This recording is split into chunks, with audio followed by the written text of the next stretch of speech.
रउआ जाता नी कमाए नैनीताल राजा जी। रउआ जाता नी कमाए नैनीताल राजा जी। तो जात नहीं खेओ हलो पसाल राजा जी। तो जात नहीं खेओ हलो पसाल राजा जी। बात मानी कुछ दिन रही हमारे साथ राजा जी। बात मानी कुछ दिन रही हमारे साथ राजा जी। तो जात नहीं खेओ हलो पसाल राजा जी। जात नहीं खेओ हलो पसाल राजा जी।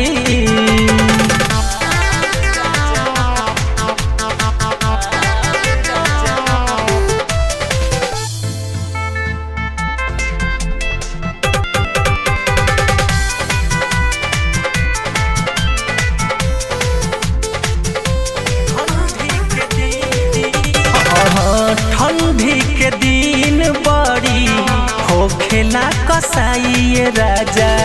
बारह तूनी दर्दी मरद बोला कहमा जाइए राजा। हाँ ठंडी के दिन बड़ी हो खेला कसाइए राजा।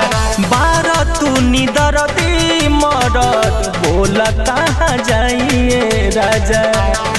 भइल जाता रउआ बिना बुरा हाल राजा जी। भइल जाता रउआ बिना बुरा हाल राजा जी। तो जात नहीं खेओ हलो पसाल राजा जी। तो जात नहीं खेओ हलो पसाल राजा जी।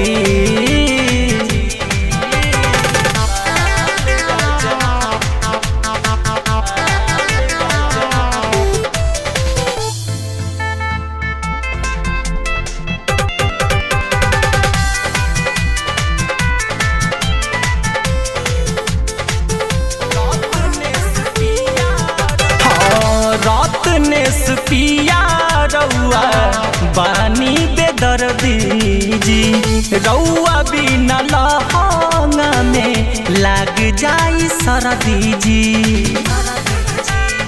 ए जी सुनी ना रत्नेश पिया रउआ बानी बेदर्दी जी। रउआ बिना लहंगा में लाग जाई सरदी जी। विजय दीपक सत्यम देवरू पूछे नहाल राजा जी। मोहन लभली रमेश देवरू पूछे नहाल राजा जी। तो जात नहीं खेओ हलो पसाल राजा जी। तो जात नहीं खेओ हलो पसाल राजा जी जी जी जी।